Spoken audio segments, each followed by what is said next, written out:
안녕하십니까. 오늘은 베네수엘라, 온두라스 관련된 내용을 중심으로 방송을 진행하겠습니다. 대베네수엘라, 지금 긴장이 고조되고 있습니다. 트럼프 진짜 목적이 무엇일까? 온두라스 부정선거 주체, 스마메릭 도미니언 이슈가 나왔습니다. 카르텔의 진짜 배우는 누구인가?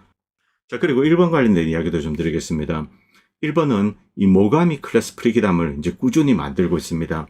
미국 같은 경우 이 컨스텔레이션, 그동안 이제 많은 미국의 군인들은 기대를 했습니다. 이 프리기담이라도 제대로 이제 많이 찍어내면은 이 중국의 해군력에 이제 대응을 할 수가 있는데, 갑자기 며칠 전입니다. 이 컨스텔레이션 계획을 폐기한다. 물론 지금 뭐 DSX인지 뭐 정확한 이름은 모르겠습니다. 기억이 나지 않는데, 이 신형 알레이버급 이것을 이제 만들어서 해군력을 보강하려고 하고 있습니다. 지금 뭐 프로토타입을 만들고 있는 그런 상황입니다. 그러나 이 한국이나 일본, 중국에는 뭐 턱없이 부족하죠. 이 생산력이 그렇습니다. 자, 여기 보면은 일본이 이 모가미 클래스 프리기담을 계속 찍어내는 것. 물론 뭐 잠수함도 중요합니다만 어쨌든 기본적으로 수상함이 많아야 되죠. 자, 그리고 일본은 호주와 캐나다에도 20여 척 이상 뭐 수주할 예정입니다. 그리고 뉴질랜드도 관심을 보이고 있는데, 한국은 뭐 수주 소식이 별로 들려오고 있지 않습니다. 매우 뛰어난 함정으로 이제 그렇게 평가되고 있습니다. 지금 중국이 만든 055 그리고 052 이런 신형 구축함을 견제하는데 일본의 신형 모가미 클래스가 매우 유용하게 활용될 것 같습니다. 결국 이런 식으로 이제 일본도 계속 이렇게 수상함을 찍어내게 되면은 이제 미국의 어떤 함대가 노후화됩니다. 이것을 일본이 대체하게 되겠죠. 결국 일본 역시 미국에 대해서 이제 이렇게 자기 목소리를 이제 내게 될 겁니다. 어쨌든 세계가 조금 이제 이런 방식으로 다원화되어 간다라고 볼 수 있습니다. 그리고 호주 역시 일본으로부터 이제 모가미 클래스 구축함 이 프리기담을 도입하기로 했습니다. 뭐 캐나다 역시 관심을 보이고, 뉴질랜드는 최근에 한 6.5 빌리언 정도 이 정도를 타진하고 있습니다. 이런 소식이 들려오면 한국의 어떤 방산업체들, 이제 함정을 만드는 방산업체들도 좀 분발해야 되지 않나 그런 생각을 하게 됩니다. 자, 그리고 중국은 일본에 발끈하고 있습니다. 지금 이 중국이 일본에 대응하는 거 조금 이제 필요 이상으로 한다, 혹은 적절한 조치다, 이런 논쟁 일본 내에도 있고 또 중국 내에도 있는 것으로 알고 있습니다. 중국이 무려 100여 척의 전투함을 보내서 서해와 동진해에 바로 이제 일본을 겨냥한 거죠. 여기에 보내서 지금 훈련을 하고 있습니다. 해상 무력 시위죠. 100여 척 정도 동원한 것은 최근에 없었다고 합니다. 그래서 이 중국의 동향, 일본에 이렇게 발끈하는 이유는 일본이 그만큼 신경 쓰인다라고 볼 수 있습니다. 미국은 멀리 떨어져 있고 제한된 군사력만 지금 투사되어 있습니다. 그런데 바로 일본은 중국 옆에 붙어 있죠. 국가도 국가로서 이제 전쟁은 할 수 있죠. 물론 지금 현 상황에서 일본이 어떻게 중국과 싸우겠습니까? 제대로 이제 공격할 수 있는 무기도 없고. 그리고 한 가지 이제 일본 입장에서 심각한 것은 중국의 주요 방산 시설은 내륙 깊숙한 곳에 있습니다. 반대로 일본은 일본이 중국보다 이제 영토가 작기 때문에 이 해안선에 집중되어 있죠. 그래서 이 중국이 쏜 장거리 미사일 이런 공격에 노출이 되어 있다는 겁니다. 중국은 저 안에 이렇게 이 주요 군사 시설들이 있습니다. 핵 무기도 마찬가지입니다. 어쨌든 긴장은 계속 고조되고 일본 역시 이제 계속 이 무장을 강화할 것 같습니다. 자, 그리고 베네수엘라 이야기를 좀 드리겠습니다. 베네수엘라 지금 브라질, 멕시코, 콜롬비아 이들 주변 국가들은 베네수엘라에 대한 공격에 강력하게 반발하고 있습니다. 그리고 이들 내부의 이제 국민들 역시 이 베네수엘라 사태를 이제 주목하고 있죠. 트럼프가 진짜 공격을 할 것인가 저도 모르겠습니다. 이 베네수엘라 마두로를 제거하고 그리고 주요 군사시설을 파괴한다. 이건 미국 입장에서 그렇게 어려운 일이 아닙니다. 며칠 만에 한 일주일이면 끝날 수 있을 것 같습니다. 그런데 그 다음에 어떻게 할 것인가? 그냥 폭탄을 몰고 가서 그냥 베네수엘라 카라카스를 융단 폭격할 것인가? 그럴 수 없다는 것은 여러분들도 잘 아시죠. 결국 이 지상군을 보내서 상륙을 하고 장악을 하고 이렇게 해야 되는데, 지금 여기에 미국이 투입할 수 있는 지상병력은 한 10,000몇 명밖에 되지 않습니다. 어떤 포인트는 장악할 수 있을지 모르겠지만 베네수엘라를 점령한다, 이것은 불가능하죠. 자, 이런 상황에서 트럼프가 어떤 결단을 내릴까? 그리고 왜 이것을 시작했는가? 이것조차 사실은 많은 사람들이 다른 이야기를 하고 있습니다. 전부 다 예측입니다. 트럼프의 진짜 생각은 우리도 모른다는 겁니다. 일단 대부분의 사람들은 트럼프가 이렇게 이제 무력 시위를 하고 협박을 하고 마두로를 굴복시켜서 마두로가 이제 물러나면 좋고, 그렇지 않는다면 마두로와 어떤 타협을 할 가능성도 있습니다. 갑자기 트럼프가 이제 마두로에 전화를 했죠. 그래서 뭐 둘이 이제 우호적인 분위기에서 대화를 나누었다고 합니다. 일단 트럼프가 마두로와 협상을 해서 미국에 유리한 것을 끌어내기 위해서 이런 협박을 했다. 이렇게 일단은 추정이 됩니다. 자, 그리고 주변 국가들, 뭐 브라질 같은 경우는 군함까지 보냈습니다. 이렇게 이제 레이더망을 잘 갖춘 이제 군함을 보내서 미국의 해군 동향을 이렇게 감시를 하는 거죠. 자, 이것은 상당히 이제 미국 입장에서는 공격적인 행동입니다. 미국이 어떤 나라를 때리려고 하는데 브라질 룰라가 감히 군함을 보내, 이렇게 이제 생각할 수 있는 거죠. 그 정도로 남미 각국은 심각하게 보고 있습니다. 멕시코 대통령은 특별 담화문을 발표해서 우리는 이제 마두로와 함께한다. 그리고 콜롬비아 역시 마찬가지입니다. 물론 이들 나라의 권력의 구조 그리고 갈등, 이것은 좀 다른 문제입니다. 콜롬비아 같은 경우 친미 성향의 군부, 카르텔, 그리고 뭐 강력한 어떤 뭐 산업, 이제 자본가들, 이들이 딱 버티고 있죠. 뭐 대통령이 뭐라고 한다고 해서 하루아침에 어떻게 바뀌는 건 아닙니다. 멕시코 역시 마찬가지고 브라질도 그런 갈등이 있습니다.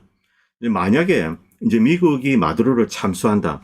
이것을 보면은 야 이제 주변 국가들이 그리고 국민들이 미국을 어떻게 바라볼까? 여기에 진짜 큰 재앙이 있을 수가 있다는 거죠. 지금 뭐 유튜버 가시면 뭐 저진 나폴리타노 판사님의 뭐 더글라스 맥거리거 대령 이런 사람들 쭉 나와서 트럼프가 그런 일을 하지 않을 것 같다. 만약에 진짜 마두로를 제거하고 이제 공격을 한다. 이것은 중남미, 남미 사람들에게 엄청난 메시지를 던지는 겁니다. 자, 지금 베네수엘라 관련돼서 온갖 이야기가 있습니다. 뭐 부정선거 관련된 이야기, 뭐 스마메릭 이런 이야기, 마약, 뭐 나르코 테러리스트 이렇게 부르고 있는데 이 지금 미국인들도 베네수엘라나 이런 주변 국가들 상황 이것은 잘 알고 있습니다. 이 트럼프가 어떤 이야기를 하든 진실에 대해서 어느 정도 이제 정보를 가지고 있는 거죠. 그리고 트럼프 지지자들 역시 내년 중간 선거를 좀 걱정을 하고 있습니다. 여러 가지 이제 미국 내부 상황 그리고 가자 관련돼서 민심, 자 이런 것 때문에 좀 불안한데 만약에 베네수엘라 사태가 잘못 돌아간다. 이때 이제 미국 민심이 지금 뭐 또 트럼프에게 불리하게 작용할 수 있습니다. 베네수엘라 공격에 찬성하는 미국인은 한 27%밖에 되지 않습니다. 한 4분의 1 조금 넘죠. 그리고 이들은 열렬한 트럼프 지지자로서 이제 트럼프가 하는 일을 지지한다. 뭐 이런 겁니다. 베네수엘라에 대한 공격에 사실은 대부분은 반대하고 있습니다. 혹은 뭐 중립적인 사람들.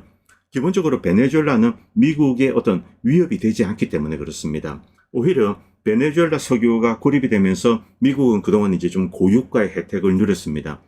그리고 필요한 기름은 최근까지 이렇게 계속 사왔습니다. 뭐 중진류를 사와서 텍사스에서 정유해서 이렇게 디젤 기름을 만들고 이제 이렇게 했죠.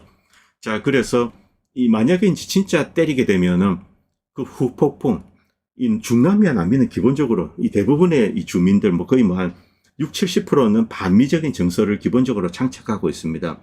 그런데 이제 여러 가지 경제적인 이유로 이제 미국과 협력을 하고 또 친미적인 성향이 있습니다. 대체로 이제 스페인 후예들 인종적으로 그렇습니다. 스페니시 그리고 이들은 아무래도 이제 귀족적인 어떤 올리가크 그룹을 형성하고 인디오들이나 이들을 이제 지배해 왔습니다.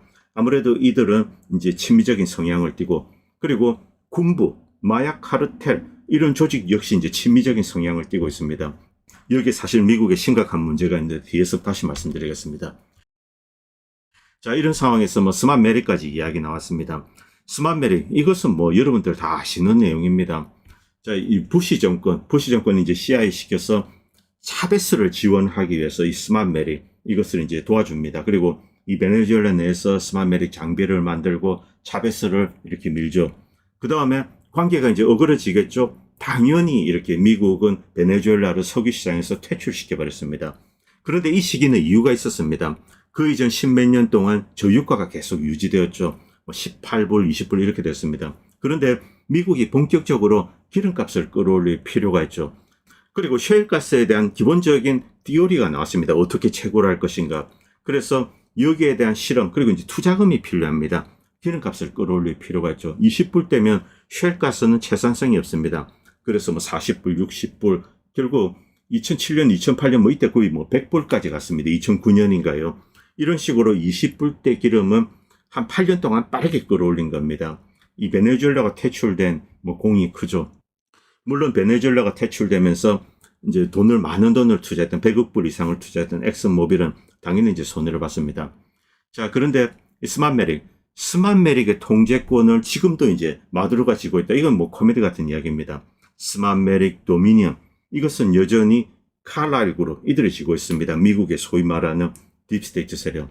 이 도미니언 장비 이것을 이용해서 2020년 그리고 뭐 반개 시스템들이 있습니다. 여러 가지 다양한 형태의 시스템이 있는데 2020년 미국 대선에서 여러 가지 다양한 형태의 이 부정의 수단들이 활용이 되었죠. 그 중에 하나가 이 전자인지 투표기입니다. 도미니언 같은 거죠. 자, 여기는 보면 이제 가짜 투표지 이런 것도 있고 그리고 불체자들 이들에게 이제 뭐 이 드라이버스 라이센스를 준다든가 이런 방식으로 온갖 것들이 다 동원되었습니다. 그런데 여기서 중요한 거 미국의 부정선거의 주범은 누구인가? 바로 미국 내에 있다는 겁니다. 이 상황 지금 이제 갑자기 베네수엘라가 문제가 되고 지금 오랫동안 이렇게 이제 대치를 하고 있는 상황입니다. 여기서 이 트럼프를 지지하는 세력이 갑자기 이제 스만메릭 이야기를 꺼내고 물론 뭐 여기는 다 배경이 있습니다. 이 내용들 여러분들 다 아시는 내용입니다. 베네수엘라 군사정보부 지금 이제 미국에 체포되고 수용되어 있는 사람 이 사람이 고발을 했는데 그런데 이 고발은 2020년에 나온 겁니다. 이것을 다시 소환한 거죠. 그래서 마두로와 스만메릭 이런 것을 또 컴바인 시킵니다.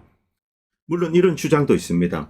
베네수엘라를 이제 만약에 점령을 한다. 이때 스만메릭 도미니언 관련된 정보를 빼올 수 있다. 뭐 소스 코드까지 빼올 수 있다. 자, 그런데 이것을 여전히 컨트롤하는 주체는 미국, 캐나다, 영국에 있습니다. 자, 이들은 딥스 세력이기 때문에 트럼프가 건들기 힘듭니다. 그래서 이제 베네수엘라를 공격한다. 이런 이야기를 또 이제 트럼프 지지자들은 하고 있습니다. 글쎄요.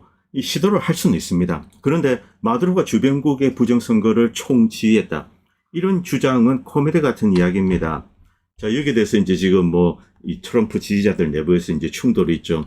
너무 황당한 이야기를 해서 자, 이제 베네수엘라 공격을 정당화하려고 트럼프 지지자들 일부가 이렇게 이제 베네수엘라가 전 세계 부정선거의 주체다. 뭐 이런 식으로 이야기하는 겁니다.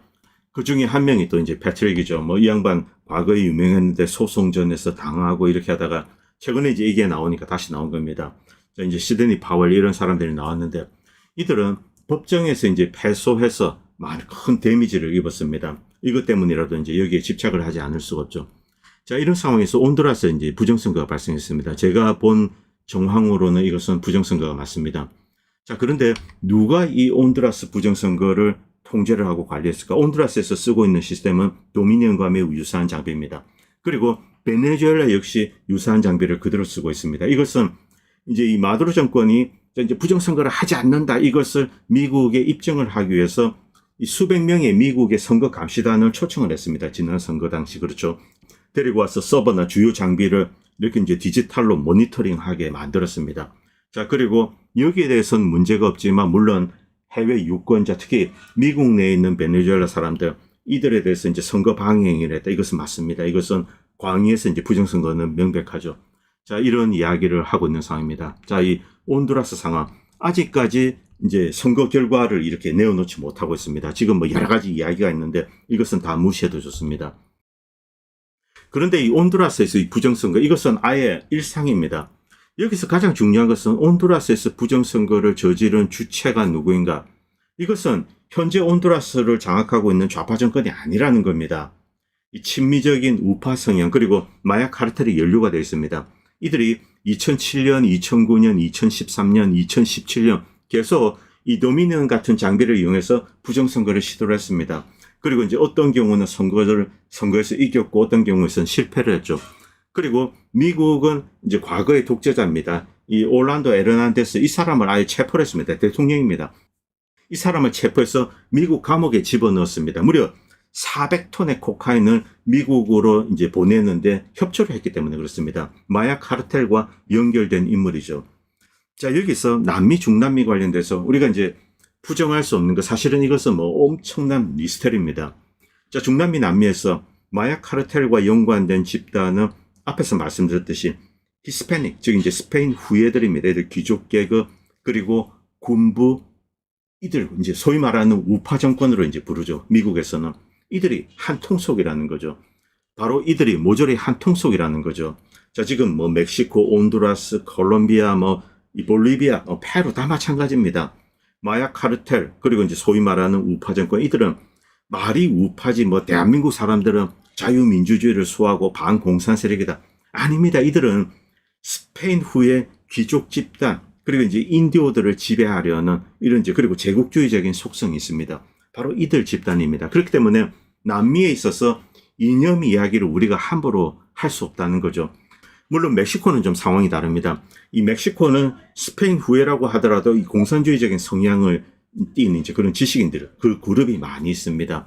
과거 이제 트로츠키가 또 멕시코에 왔다 갔다 했죠. 자, 이런 이유로 멕시코를 제외하고는 이런 속성들, 이것은 뭐 거의 동일합니다. 온두라스 역시 마찬가지죠. 그리고 이 부정선거를 한 집단도 대부분이 이들이라는 거죠. 그러나 트럼프 대통령은 나르코 코뮤니스트, 나르코 꼬미, 자, 이제 마약 빨갱이들 이런 식으로 이제 부르고 있는 겁니다. 이것은 사실이 아니죠. 자, 참, 제가 지금 이 트럼프 대통령 정권을 이제 걱정해야 되는 입장에서 지금 남미 사태가 터져서 저도 이 방송에서 이런 이야기를 하고 싶진 않고 그리고 좀 가급적이면 이제 다루고 싶지 않은데 엄연히 이것은 명백한 역사적인 현실입니다. 지금 현재도 그렇게 돌아가고 있습니다. 이런 상황에서 부정선거 이슈 그리고 마약 관련된 이야기 이런 게 한꺼번에 터져 나왔는데 이 베네수엘라는 분명히 마약과 거리가 있습니다. 과거 태양의 카르텔 이것은 이미 사라졌는데 베네수엘라 내에서 태양의 카르텔을 만든 세력 당연히 CIA입니다. 그리고 스마메릭 만든 거 집단 당연히 CIA죠. 그리고 남미 중남미 마약과 관련돼서 CIA는 빠뜨릴 수가 없습니다. 참 그리고 이제 부정선거도 꼭 따라다닙니다. 온두라스에서 이제 그 중에 하나입니다. 지금 부정선거가 벌어지고 있습니다. 온두라스에서 벌어졌는데 자 여기에 대해서 좌파 후보들이 야 이거 부정선거다 이렇게 고발하고 있는 상황입니다. 한국 사람들이 이야기하는 것과는 거리가 있다는 거죠. 미국에서 이야기하는 것과 거리가 있습니다. 만약 우파가 이기면은 부정선거가 아니다. 좌파가 이기면은 트럼프 대통령은 부정선거다. 개입하겠다. 이렇게 나설 겁니다. 지금 온두라스가 어떻게 돌아가고 있는가? 미국이 체포해서 이제 가두어둔 전직 대통령입니다. 이 사람을 트럼프가 사면해 줬습니다. 미국에 무려 400톤의 코카인을 보낸 이 대통령을 사면해 주고 그리고 이 대통령과 연계된 세력들 이들이 정권을 잡도록 지금 이제 미국은 강력하게 지원하고 있는 상황이죠. 여기에 이념 이딴 것은 없습니다. 물론 친미 세력이 정권을 잡는다. 분명히 미국 경제에는 도움이 될 겁니다. 그런데 마약 문제를 해결하는가? 오히려 반대라는 거죠. 물론 온두라스 이 대통령은 자기가 이제 자기 세력이 정권을 잡으면은 온두라스 내에서 마약을 싹쓸이하겠습니다. 그리고 미국의 이제 지금 현 정부는 그것을 그대로 받아서 앵무새처럼 이야기하고 있죠.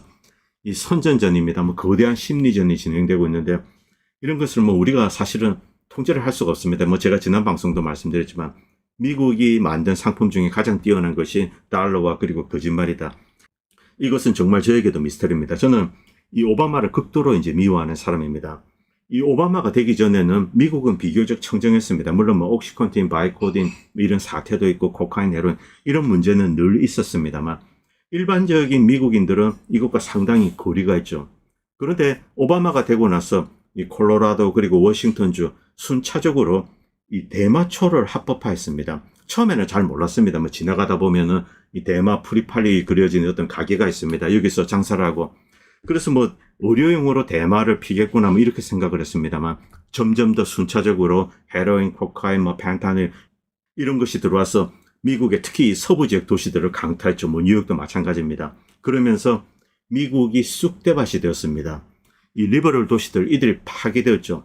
그런데 자, 이 나중에 이제 마약을 파면 팔수록 이 거대한 카르텔 물론 미국의 중남미도 있고 그리고 아시아전에도 있습니다. 여기 중국과 연계된 세력, 미얀마 그런데 이것들을 이제 다 끌고 모으면은 거대한 어떤 네트워크가 있을 겁니다. 이건 제 상상입니다. 물론 다른 사람들이 이야기한 거지만 이 네트워크를 통제하는 집단이 앵글로색슨 혹은 영국 황실이다. 왜냐하면 영국이 이제 과거 중국을 상대로 아편 전쟁을 하고 또 이제 홍콩 여기 식민지에서 삼합해 거대한 어떤 이제 중국의 카르텔들 이들도 미얀마 오고 그래서 이제 동남아시아 마약 카르텔 그리고 이쪽 이제 또 아메리카 지역도 있죠. 이런 식으로 다 통제하는 게 영국 황실이다. 이런 종류의 음모론도 있고 아니다 CIA다 이런 이야기도 있습니다. 솔직히 저는 모르겠습니다. 어쨌든 지금 이제 미국 정부나 이 주요 이제 권력들이 하는 이야기와 실체는 다르다는 거죠. 분명히 트럼프는 이 사람을 풀어줬습니다. 미국 국민들을 마약으로 죽인 이 온두라스의 전직 대통령 이 사람을 풀어줬습니다. 자 여기에 대해서 여러분들 뒤져보시면 다 나옵니다. 자, BBC 이제 풀어주는 거 나오고, 그리고 심지어 이건 뭐 중남미 매체입니다만 이 온두라스를 미국이 만든 마약 국가다 이렇게 이야기하는 사람도 있습니다. 미국은 나르코 꼬미, 나르코 커뮤니스트 이런 식으로 마약 빨갱이들, 공산주의자들 이들이 미국을 파괴해 왔다 이런 주장을 합니다만, 이런 이야기를 합니다만 대부분 나라 이 미국의 후원을 받는 이제 우익 성향의 정권들이 바로 이제 여기에 협조하고 있죠. 그리고 카르텔은 강력한 무력 수단으로 또 이들을 지지하고 있습니다. 멕시코가 대표적인 케이스입니다. 그리고 또 다른 사건을 보도록 하겠습니다. 오비디오 구스만, 이 멕시코의 악명 높은 시날리오 카르텔 두목이자 그리고 엘차포의 아들인 이 오비디오 구즈만, 이 사람은 멕시코가 2023년에 이제 오브라도르 대통령이 있을 때입니다. 이때 엄청난 전쟁을 벌여서 체포했습니다. 무려 200여 명의 시카리오들을 제거하고 이제 카르텔입니다. 12명의 멕시코 보안군 특수부대원들이 죽었습니다. 큰 희생이죠. 그리고 이 사람을 체포해서 미국에 보냈습니다. 그런데 그 다음에 어떻게 되었냐? 미국 정부와 협상을 해서 감형을 받고 그의 가족 17명은 미국으로 이주해서 왕족처럼 살고 있습니다. 자, 그리고 시날리오 카르텔 과거에 어떤 이력이 있는가? 미국에 제가 자주 말씀드린 이제 포트 브래그입니다. 이곳에 미군 기지에 카르텔 요원들이 와서 훈련을 받은 그 내용도 이제 제가 방송에서 자주 말씀드렸죠. 자, 이런 것을 보고 제가 어떻게 미국 정부가 하는 이야기를 그대로 이제 앵무새처럼 여러분들에게 할 수 있겠습니까? 믿을 수가 없다는 거죠. 자, 그리고 이 오비디오 구즈만 체포 석방, 이것과 관련돼서 멕시코에서 이제 뭐 영화 다큐멘터리도 만들고 이런 것은 여러분들이 검색해 보시면 찾을 수 있습니다. 뭐 유튜브에도 있고 이 넷플릭스도 뭐 거기도 있다고 합니다. 한번 찾아보시기 바랍니다. 그리고 마약과 관련돼서 가장 심각한 나라 역시 멕시코와 콜롬비아입니다. 이 멕시코 지금 이제 좌파 정권입니다. 오브라도르 대통령, 그 다음에 이제 셰인바움 대통령이죠.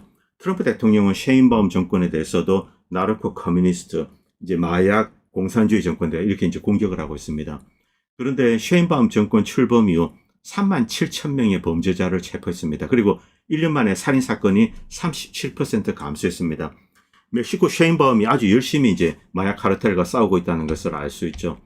다시 지도를 보도록 하겠습니다. 마약 관련돼서 자유로운 나라는 사실은 없습니다. 베네수엘라 다 뭐 연관이 되어 있습니다. 그런데 정권이 주도적으로 하는가, 여기에 이제 우리가 좀 이제 주목을 해서 봐야 됩니다. 이 콜롬비아, 에콰도르, 페루. 콜롬비아에서 코카인의 90%, 페루에서 만듭니다. 자, 그 다음에 에콰도르로 와서 멕시코로 와서 미국으로 투입되죠. 그리고 동아시아로도 오고, 그리고 콜롬비아에서 다이렉트로 미국으로 오기도 하고, 온두라스 거쳐서 미국으로 오기도 하고, 그리고 여기 이제 트리니다드 토바고, 이쪽은 베네수엘라를 통해서 이렇게 가서 여기서 이제 유럽으로 갑니다. 최근에 이제 트럼프 대통령이 파괴하고 있는 선박, 물론 제가 봤어도 이 고속 선박들은 주로 이제 마약과 관련되지 않았나 그렇게 추정하고 있습니다만, 트럼프 행정부는 여기에 대한 증거를 내어놓지 못하고 있습니다. 이것 때문에 사실 트럼프 지지자들이 상당히 걱정하고 있습니다. 만약에 중간선거에서 패하게 된다, 이때 트럼프 대통령이나 그리고 이제 헬세스 국방장관 이들에 대해서 이제 뭐 탄핵 이야기가 나올 수도 있지 않을까 뭐 그렇게 추정하고 있습니다. 실제 미국 민주당은 좀 칼을 갈고 있는 것으로 알고 있습니다. 베네수엘라에서 이제 트리니다드 토바고 이렇게 유럽으로 가게 되고 뭐 이런 흐름입니다. 여기서 이 대부분은 사실은 에콰도르, 콜롬비아, 그리고 온두라스, 특히 이제 멕시코입니다. 멕시코 마약 카르텔. 자, 지금 이 마약 카르텔이 미국 국민들을 이제 해치고 있습니다. 엄청난 양의 마약 지금도 이제 계속 흘러오고 있죠. 자, 여기서 트럼프의 진짜 생각은 무엇인가? 여기에 대해서 다른 해석들이 있습니다. 자, 여기서 뭐 야누스 바르파키스 전 이제 그리스 재무장관이죠. 이 양반도 비슷한 이야기를 하고, 그리고 또 다른 인물인데 전적이 이제 이 IMF 이사입니다. 그런데 지금은 이제 브릭스 개발은행에서 일을 하고 있습니다. 이 사람이 이제 상당히 재미있는 이야기를 했는데 여기에 좀 주목할 필요가 있습니다. 이 미국이 중국과 베네수엘라에 대해서 상상할 수 없는 거래를 제한하고 있다. 베네수엘라 석유 그리고 중국의 돈이 필요하다. 자, 지정학에서 이제 오래된 격언이 있는데 제국이 되거나 채무국이 되거나 이제 둘 중에 하나만 할 수 있다는 거죠. 둘 다 될 수는 없다. 그런데 미국은 제국이자 또 이제 세계 최대 채무국이 되었습니다. 자, 그런데 미국은 지금 카라카스 베네수엘라에서 구걸을 해야 되는 입장이다. 그동안 마두로를 제거하기 위해서 많은 노력을 했습니다. 그런데 실패했죠. 그런데 트럼프가 진짜 원하는 것은 마두로와의 거래다. 실제 이제 트럼프는 마두로와 통화를 했습니다. 자, 이 페트로 달러를 유지하기 위해서 기름이 필요한 거죠. 자, 그동안 제재를 가했는데 이 베네수엘라 기름은 계속 이제 뭐 다른 곳으로 갔습니다. 인도도 가고 또 중국으로도 갔습니다. 여기서 달러가 아니라 위안화나 이런 것으로 거래가 되고 있는 거죠. 이것을 방치했더니 오히려 이제 미국의 달러의 위상이 더욱더 축소가 된 겁니다. 페트로달러를 구하기 위해서 베네수엘라 접촉한다. 이것은 사실 베네수엘라도 원하는 겁니다. 자, 중국, 러시아 너무 멀리 있습니다. 이념적으로도 뭐 과거의 여러 가지 관계로 친할 수는 있습니다만 베네수엘라 경제를 살리기 위해서는 미국과의 협력이 절실합니다. 그래서 만약에 트럼프가 손을 내밀면 베네수엘라는 받아들이게 될 겁니다. 실제 이 쿠바나 베네수엘라 이들이 원하는 것은 미국과의 경제 교류입니다. 이런 상태로는 경제를 이제 재건을 할 수가 없습니다. 그렇기 때문에 베네수엘라 입장에서는 트럼프가 어떤 좋은 제안을 하면은 받아들일 가능성이 상당히 높습니다. 그리고 이 베네수엘라 석유는 미국이 침공해서 뺏을 필요가 없습니다. 베네수엘라부터 매우 저렴한 가격으로 사올 수 있습니다. 베네수엘라는 이미 그런 뜻을 수년 전부터 이렇게 비쳤습니다. 미국이 거부하고 계속 제재를 했을 뿐이죠. 자, 이분은 IMF에서 이제 오랫동안 일을 했는데 이런 패턴, 즉 초강대국 제국이 국어를 하기 시작했다. 이것은 전략이 아니라 몰락의 시작이다. 절박하기 때문에 그렇다. 스캇 베센트는 3조 달러를 올해 안에 빌려야 됩니다. 자, 그래서 중국과의 협상이 매우 절실하다는 거죠. 이 두 가지 일, 중국과 베네수엘라를 상대로 지금 물밑에서 벌어지고 있는 것이다. 만약 이 협상이 실패하면 미국 경제에 큰 충격이 올 수 있다. 이렇게 이야기하고 있습니다. 자, 이 베네수엘라 경제를 붕괴시키고 이제 그들의 기름을 장악하려고 노력을 했는데 결국 뜻대로 되지 않았습니다. 자, 세계는 베네수엘라 석유를 계속 사왔죠. 자, 이제 베네수엘라 어떤 형태로든 관계를 펴야 됩니다. 그 전에 이렇게 군사력으로 뭐 공갈 협박을 하고 뭐 이런 것이 아닌가. 실제로 미어 샤이미 교수도 이제 그런 해석을 하고 있습니다. 이것은 블러핑이다. 자, 그리고 미국 기업들 언제든지 베네수엘라로 사실은 돌아갈 수 있습니다. 베네수엘라는 미국의 이제 석유 업체들이 들어와 주기를 바라고 있죠. 그런데 베네수엘라가 들어줄 수 없는 게 있습니다. 바로 민영화입니다. 국유화를 전제로 차베스와 마두로 정권이 만들어졌고 실질적으로 정권을 만든 것은 차베스나 마두로가 아닙니다. 이 배후에 있는 거대한 어떤 좌파 세력이죠. 만약 마두로가 배반을 하게 되면은 이 국민들 손에 의해서 마두로는 목이 날아갈 겁니다. 자, 이런 딜레마에 지금 마두로가 빠져 있습니다. 앞으로 12개월 동안 생존하기 위해서 3조 달러가 필요하다. 부채 문제, 그리고 이 베네수엘라 석유를 가져와서 지금 이제 축소되고 있는 달러의 위상, 페트로달러의 위상, 이것을 좀 유지를 할 수 있는 겁니다. 끌고 갈 수 있다.